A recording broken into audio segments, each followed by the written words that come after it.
Mel2204, your pageant vlogger host. Subscribe!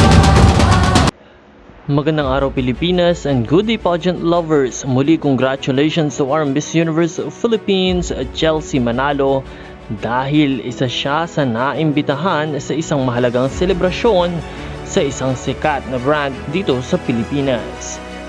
And according to her Facebook post, with Chelsea Ann Manalo feeling honored to have been invited to celebrate Avon's 46th anniversary.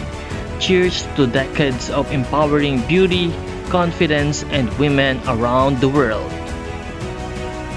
Isang masayang experience at achievement ito for our Miss Universe Philippines Chelsea Manalo dahil patuloy at lalo siyang nakikilala sa industriya. Please continue to support our Miss Universe Philippines candidate Chelsea Manalo sa kanyang journey sa Miss Universe 2024 competition sa Mexico. Maging handa sa lahat ng mga updates at patuloy natin siyang suportahan. Suportahan din ang channel na ito sa pamamagitan ng pagpindot ng subscribe button and also hit the notification bell for more updates. Maraming salamat sa iyong panonood.